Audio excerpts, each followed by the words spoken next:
So guys, nasa Ramania na naman tayo for lunch. Right, let's go. So yun, nasa na naman tayo, Ramania. Daming jewelry guys, oh. Mga gold.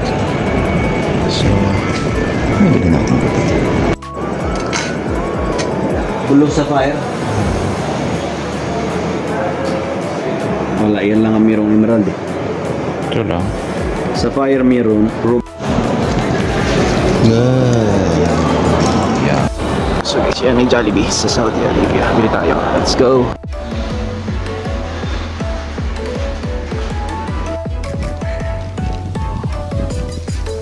From Ramania. Go Jollibee! So guys, lunch time na. Dito tayo sa Kubar. Kita-try natin ang Jollibee ng Saudi Arabia, no? So, titingnan natin kung ano yung mga kaibahan sa Philippines at sa Saudi. So, packaging, medyo iba siya, di ba? O, kita mo, iba ang packaging dito ng Jollibee. So, nag-order tayo ng chicken. Alright, let's wait. So, yan guys. Kakaiba yung packaging niya, mas bright. At ang binili natin ay chicken. Bumili rin tayo ng spaghetti. Di ba, ibang spaghetti. So, parang parehas lang naman. So, check natin guys. So guys, ayan na nga ang chicken, 2-piece chicken joy. May gravy rin naman, may kanin. So typically, same lang nung sa Philippines. Then may juice na pineapple para sa ating pang tulak. Meron tayong spaghetti. Bumili rin tayo ng burger, regular burger. And syempre, may fries yan kasama. So try natin guys. So guys, nothing special. Same pa rin na tulad sa Jollibee sa Philippines.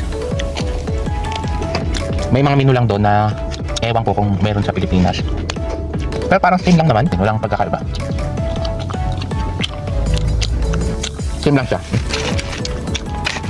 Well guys, para sa akin, masarap pa rin talaga yung chicken ng Jollibee ng Philippines compared dun sa ibang chicken dito. Mga fried chicken dito. Parang meron siyang, pag kinain mo parang, alam mo yung feeling mag-a-acid yung tiyan mo. Diba may ibang taste talaga. Yung sa Pilipinas, ito mga chicken joy na ganda.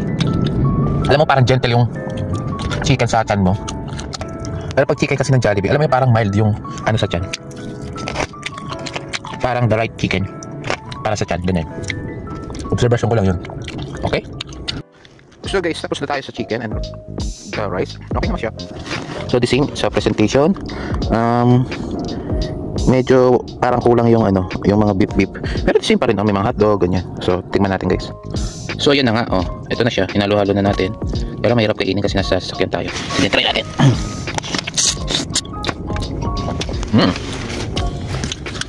Well, same taste, same vibes.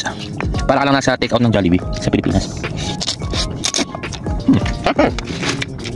Wala nagbago. Nice pa rin. Yummy. So yun na nga guys, nabusog na tayo. Naubos na natin spaghetti. And meron pa tayong french fries, burgers, regular burger.